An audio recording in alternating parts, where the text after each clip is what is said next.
कि जब भी आप अपना घर लें तो आप दो तीन चीज़ें ज़रूर चेकआउट कर लें। एक तो बिल्डर डेवलपर की क्रेडिबिलिटी, उनकी ट्रैक हिस्ट्री, लोकेशन और क्या आपको वाकई में वैल्यू फॉर मनी मिल रही है कि नहीं।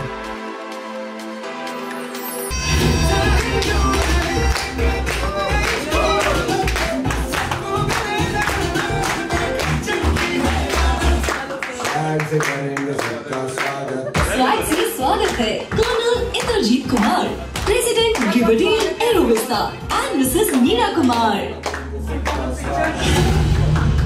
दुनिया की इतनी धूम के बीच में हाय हेलो नमस्ते, एक बार फिर से मैं आरजे सोनाली आपके साथ फेसबुक पर, सोशल मीडिया पर रूबरू होने के लिए। I have a very very special guest today in our studios, जिनके तो नाम में ही जीत है। उन्हें देखकर दिल गार्डन गार्डन हो जाएगा। आह, क्या पिंक जैकेट में आए हैं हमारे साथ colonel Indrajit Kumar sir, president Riverdale Aerovista. वो कहते हैं ना कि वही हकदार हैं किनारों के जो बदल दे बहाव धारों के। ऐसी बहुत सी धारों के बहाव बदलते हुए आए, बहुत हिम्मत के साथ। पहले फौज में थे, अब रियल एस्टेट इंडस्ट्री में धूम मचा रहे हैं। इंद्रजीत सर का बहुत बहुत स्वागत। थैंक यू सोनाली जी, बहुत बहुत शुक्रिया। गुलाबी रंग मेल्स होते हैं ना, उन पे जचता भी ज्यादा है, मुझे ऐसा लगता है। तो ये खैर तारीफ की बात हुई। ये the credit goes to my wife Meera who selected this colour for me. And मेरे जितने वार्डरोब में जितने भी ब्लेजर्स हैं वो सारे इनकी ही सिलेक्शन है जी। पर ऐसा ही होता है ना, लाइफ पार्टनर आपके अक्सर behind the camera back stage होते हैं लेकिन सपोर्ट पूरा करते हैं। तो सबसे पहले आज एक मुलाकात में आपका बहुत बहुत स्वागत। और ये सवाल कि आपकी जिंदगी में, सिर्फ वार्डरोब की बात नहीं कर रही हूँ, तो जिंदगी में आपके पिलर ऑफ स्ट्रेंथ, जिन्होंने बैक स्टेज रहकर शुरुआत से आपको बहुत सपोर्ट किया, साथ दिया, वो कौन है? वेल सोनाली जी, सबसे पहले मैं याद करना चाहूँगा अपने वालिदैन को, मेरे माता पिता, मेरे parents who were more like friends to me and to my other brothers sisters.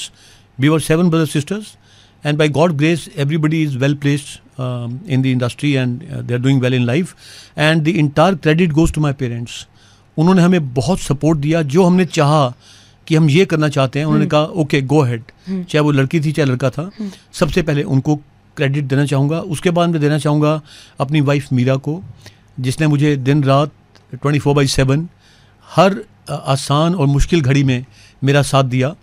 और तीसरा मैं देना चाहूँगा अपनी इंडियन आर्मी को, जिसने मेरे को एक अपॉर्चुनिटी दी, ग्रूम किया, डेवलप किया और इस काबिल बनाया कि आज मैं जिस भी मुकाम पे पहुँचा हूँ उसमें उनका बहुत बड़ा योगदान है। और लास्ट में इंडस्ट्री के जो मेरे जो रहनुमा थे, चाहे वो मेरे पास्को के मैनेजिंग डायरेक्टर थे या मेरे JLPL के मैनेजिंग डायरेक्टर सरदार कुलवंत सिंह जी, या मेरी आज की इंडस्ट्री के जो मेरे MD हैं, मेरे CEO हैं मिस्टर संजीव जिंदल, बाकी डायरेक्टर्स, इन सब का मैं बहुत बहुत तहे दिल से शुक्रिया करना चाहूँगा। और मैं हमेशा उनके लिए I am really indebted to them for the rest of my life. तो बचपन से ख्वाब क्या था आपका, क्या बनने का सपना था? क्योंकि जब छोटे होते हैं तो किसी को पायलट बनना होता है, बड़े होने के बाद इंजीनियर बन जाते हैं। जी, मेरा ख्वाब था जी या तो पुलिस ऑफिसर बनना या आर्मी में जाना। तो I was preparing for IPS and एक बहुत अच्छा इत्तेफाक कह लीजिए या बहुत इंटरेस्टिंग बात है, मैं आपके ध्यान में लाना चाहूँगा कि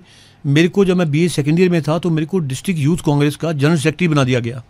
अच्छा। और कहाँ मैं आर्मी और पुलिस की बात कर रहा था, कहाँ मैं पॉलिटिक्स में आ गया। और अगर मैं फ़ौज में ना जाता तो शायद आज मैं आज से 30-40 साल पहले मैं शायद पॉलिटिक्स ज्वाइन कर चुका होता। लेकिन फ़ौज ने एक नई मंजिल, एक नया रास्ता, नई दिशा दी। और देश के प्रति हम कैसे अपने आप को समर्पित कर सकते हैं, तो आज मैं उस जनरेशन से था। उसके बाद हमारी नेक्स्ट जनरेशन ने आर्मी, एयरफोर्स, हर जगह पूरा वो योगदान दिया है। तो बिल्कुल आप जो बात कर रहे हैं वो ऐसा था कि शायद आप एक कुर्सी जीतते, लेकिन अभी आप हर भारतीय का दिल जीत चुके हैं। एक फौजी की जब मैं बात करती हूँ तो ऐसा होता है, दिल से लोग आपकी इज्जत करते हैं। कैसे? हाँ जी, सोनाली जी, आपने बिल्कुल सही कहा। लोग इज्जत करते हैं, फौजियों की सभी इज्जत करते हैं। इंडियन आर्म फोर्सेस का क्या रोल है, कैसे वो देश की हिफाजत करते हैं, कैसे वो अपने आप को अपनी जान जोखिम में डाल के और सारी मुश्किलों का सामना करके अपनी फैमिलीज, अपने परिवारों से दूर, ये आप उनसे पूछिए जिनके बच्चे या जिनके खाविंद या जिनके बेटे शहीद हुए हैं। तो इज्जत इंडियन आर्म फोर्सेस की बहुत है और मुझे इस बात का गर्व है कि लोग हमारी इज्जत करते हैं। इसीलिए हम कहते हैं जय हिंद की सेना। फौज ने आपकी ज़िंदगी को कैसे चेंज किया? कुछ चेंजेस आए थे पहले और बाद में? बहुत चेंजेस आए हैं। फौज आपको एक लीडरशिप रोल में लेके आती है। आप उस स्टेज पे आ जाते हैं कि जब आपको ये होता है कि अगर मुझे आगे बॉर्डर पे जाना है या सीने पे गोली खानी है, पीठ नहीं दिखानी है, तो उस वक्त आप अपने बीवी बच्चों को, माता पिता भाई बहनों को, जब सबको भूल के आप आगे सीने पे गोली खाने के लिए जब आगे बढ़ते हैं रण क्षेत्र में या युद्ध भूमि में, तो इससे बड़ा मेरे को लगता नहीं कि इंडियन आर्मी आपको और आपके लिए कर सकती है। हमें उन्होंने उस मुकाम पे लाके खड़ा किया कि जहाँ पे सब कुछ देश था और सब कुछ देश के देशवासी थे। अपने और अपने रिश्तेदार भाई बहन ये कुछ नहीं थे, उनका कोई मायना नहीं था। तो ये सबसे बड़ा योगदान है। और दूसरा, इंडियन आर्मी और आर्म फोर्सेस ने आपको सिखाती हैं कि आपने कैसे लीड करना है, आपने कैसे एक उदाहरण देना है लोगों को सेल्फलेस होके। तो ये दो बड़ी कॉन्ट्रीब्यूशंस हैं इंडियन आर्मी की। जब हम फौजियों की बात करते हैं तो जंग से रिलेट करते हैं उन्हें। एक जंग होती है डिसिप्लिन के लिए, लोगों के लिए, पर हर कोई अपनी ज़िंदगी में एक जंग लड़ रहा है। मैं जैसे अपने स्नूज होते अलार्म से रोज़ सुबह जंग लड़ के ऑफिस आती हूँ। वैसे रियल एस्टेट में जब आप बात करते हैं, या मैं बात करूँ आपकी इंडस्ट्री की, तो किस तरह की जंग एवरीडे लाइफ में देखनी पड़ती है? क्योंकि लोगों की एक्सपेक्टेशंस बहुत हाई होती हैं। आपने बहुत ही अच्छा सवाल किया सोनाली जी। लोगों की एस्पिरेशंस बढ़ती जा रही हैं, गुणवत्ता को लेके, क्वालिटी को लेके, ट्रांसपेरेंसी को लेके। एस्पिरेशंस क्यों बढ़ती हैं? क्योंकि उनकी सारी जीवन की जमा पूंजी, सारी हक हलाल की कमाई उनकी जो है वो एक प्रॉपर्टी या मकान लेने पे लग जाती है या एक प्लॉट लेने पे लग जाती है। उसमें पूरी फैमिली के, पूरे परिवार के सेंटिमेंट्स होते हैं। जब आपकी जमा पूंजी डूबती है या जब गलत हाथों में जाती है तो उसका बहुत बहुत दुख होता है और फिर आपका भरोसा उठ जाता है। तो आज हमारे लिए सबसे बड़ा चैलेंज है कस्टमर के उस ट्रस्ट को रीइंफोर्स करना, रीगेन करना और एक क्रेडिबिलिटी को इस्टेब्लिश करना। तो अगर हम गुणवत्ता का ध्यान रखते हैं, अगर हम आपको वैल्यू फॉर मनी डिलीवर करते हैं, अगर हम अपने प्रोमिसेस को पूरा करते हैं और कहीं ना कहीं आपके सेंटिमेंट्स को हम अपने सेंटिमेंट्स में बदल लेते हैं कि जैसे मैं खुद अपने लिए घर ले रहा हूँ, तो फिर मैं आपको कैसा घर देना चाहूँगा, जैसा मैं खुद चाहूँगा अपने लिए।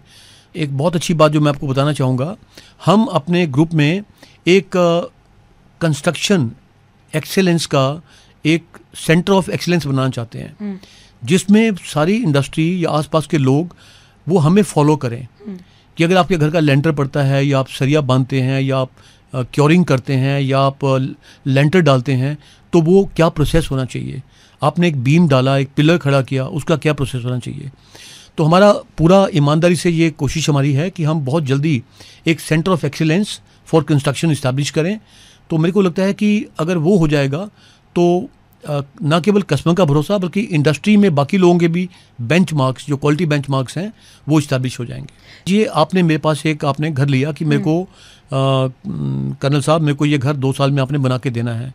उसकी कंस्ट्रक्शन की अलग अलग स्टेजेस होंगी, फाउंडेशन से लेके फिर आपका फर्स्ट रूफ स्लैब पड़ता है, फिर सेकंड रूफ का स्लैब पड़ता है, फिर आपकी फिनिशिंग होती है, फिर आपकी फ्लोरिंग होती है। ये सारे प्रोसेस हम कैमरे में कैप्चर करेंगे, उनकी रिकॉर्डिंग करेंगे। उनको प्रोफेशनली कैसे हमने वो करना है, हमारी टीम्स कैसे ऑपरेट करती हैं, क्या मोडस ऑपरेंडी है, क्या सिस्टम्स हैं, वो सारा कैमरे में कैप्चर करके वो हम ना केवल आपके साथ बल्कि सोशल मीडिया में बाकी पूरे रीजन के साथ हम शेयर करेंगे, ताकि एक कॉन्फिडेंस बिल्डिंग जो है वो एक एक्सरसाइज हो जाए और साथ साथ में जो जनता का भरोसा है वो दोबारा से रीइंफोर्स हो। लोकेशन से वैल्यू फॉर मनी स्टार्ट हो जाती है। आपकी क्या लोकेशन है, कैसी कनेक्टिविटी है, कैसी आपकी नेबरहुड है। फिर मैं जो आपको प्लॉट या मकान या विला या जो बंगलो दे रहा हूँ, क्या वो क्वालिटी बेंचमार्क के ऊपर खरा उतरता है, क्या मैं आपको उस सेंस में वैल्यू फॉर मनी दे रहा हूँ, मैं आपको अच्छी नेबरहुड दे रहा हूँ, मैं आपको अच्छा एनवायरनमेंट दे रहा हूँ, क्या मैं एनवायरनमेंट और नेचर के प्रति मैं कॉन्शियस हूँ, am I responsible enough to respect nature and respect environment. सो ये सारी वैल्यू फॉर मनी है। Now when I talk about Riverdale Aerovista sir, तो ये जो सारे बॉक्सेस जिन पर हमने चर्चा करी, कितने टिक करता है रिवरडेल एरोविस्टा? अगर आपने स्कोर देना है 10 में से, तो मैं समझता हूँ कि जब तक हमारा सेंटर ऑफ एक्सीलेंस इस्टेब्लिश नहीं होता तब तक आप 10 में से 8 या 9 पॉइंट एरोविस्टा को दे सकते हैं। I think which is a great score already. अपने आप में ये नंबर बड़ा जी, है। लेकिन हम अभी भी और आगे बढ़ने के लिए अग्रसर हैं, क्योंकि हर दिन आप कुछ नया सीखते हैं। हर दिन आपके कस्टमर्स आपको आईना दिखाते हैं, और जो कस्टमर हमें आईना दिखाता है, जो हमारी कमियां और हमारी वीकनेसेस हमें आके बताते हैं, चाहे सोशल मीडिया पे, चाहे वन ऑन वन सेशन में, चाहे जब हमें विजिट करते हैं या टेलीफोन कॉल्स के ऊपर, तो उसकी हम बहुत वैल्यू और कदर करते हैं। Can you tell us a little more details about the project itself? कुछ प्रकाश डाल सकते हैं क्या कुछ? जी मैम, जो हमारा ग्रुप है ये करीब 1.5 दशक की जर्नी कर चुका है। हमने काफ़ी प्रोजेक्ट डिलीवर किए हैं। अब हम एयरपोर्ट रोड पे एरो सिटी के जी ब्लॉक के साथ एक बहुत ही खूबसूरत, बहुत ब्यूटीफुल टाउनशिप डेवलप कर रहे हैं, जिसमें हर कस्टमर के लिए या हर एस्पिरेंट के लिए, हर होम सीकर के लिए कुछ ना कुछ ऑप्शन है।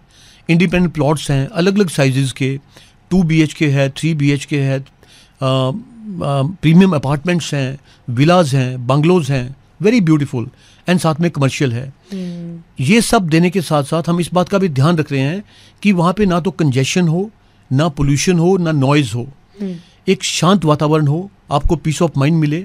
जब आप सारा दिन के थके हारे जब शाम को आप अपने घर पहुँचते हैं, तो वहाँ आपको वातावरण इतना काम और इतना सीरीन मिले कि आपको अच्छा लगे कि मैं अपने बड़े शांत घर पे आ गया हूँ। और उसके साथ साथ हम थोड़ा सा नेचर के प्रति भी हम डेडिकेटेड हैं। हमारी कोशिश है, अभी हमने रिसेंटली जो वेस्ट को कंपोस्ट में कन्वर्ट करना है, I think we are the first township in the tri city जिन्होंने ये काम किया है। बेस्ट क्या है कि गेटेड टाउनशिप है, तो आपने अगर अपना घर लॉक करके 2 साल भी बाहर जाना है, तो आपके पीछे से गाड़ियाँ सेफ हैं, आपके बच्चे सेफ हैं, आपका घर सेफ है। तो एक हमने एनवायरनमेंट क्रिएट किया है और बहुत अच्छी नेबरहुड देने की हमारी कोशिश है आपको। राइट। अब थोड़ी देर पहले सर आपने जिक्र किया लोगों के एस्पिरेशंस, एक्सपेक्टेशंस का, तो मुझे कई बार ऐसा लगता है कि रियल एस्टेट और प्यार सेम है सर, क्योंकि उम्मीदें बहुत होती हैं, फूक फूक के इंसान कदम रखता है और बहुत इन्वेस्ट करता है उसमें ज़िंदगी भर का। तो जब एक्सपेक्टेशंस बेस्ट की हैं, तो बेस्ट डिलीवर करने के लिए क्या कुछ स्टेप्स लिए जाते हैं, क्या इंश्योर किया जाता है? क्योंकि पोजेशन भी लोगों को चाहिए होता है, उनको डिलीवरी भी अच्छी चाहिए, उनको टॉप क्लास चीज़ भी चाहिए, और उन्हें इन्वेस्ट भी कम करना है, कहीं ना कहीं सब होता है। बहुत सही कहा आपने Sonali ji. You have to be consistently and always on your toes. आपको ऑन द टोज रहना पड़ता है। आपको मतलब आप ये मान लें कि आपको आप चैन से नहीं बैठ सकते क्योंकि एक मिशन है, एक मुहिम है, और आपने एक बेंचमार्क इस्टेब्लिश किया, आपने एक लेवल, एक स्टैंडर्ड सेट किया। उसको अचीव करना इतना आसान नहीं है। आपको सारी टीम के साथ कोऑर्डिनेशन, आपको बेस्ट पीपल हायर करने पड़ते हैं, चाहे वो प्रोजेक्ट में हैं, कंस्ट्रक्शन में हैं, चाहे वो आपके कस्टमर रिलेशन मैनेजमेंट डिपार्टमेंट्स के हैं। तो हमारी कोशिश ये होती है कि हम चाहे हमें सैलरीज थोड़ी सी ज़्यादा देनी पड़ जाए, but let's hire the best people.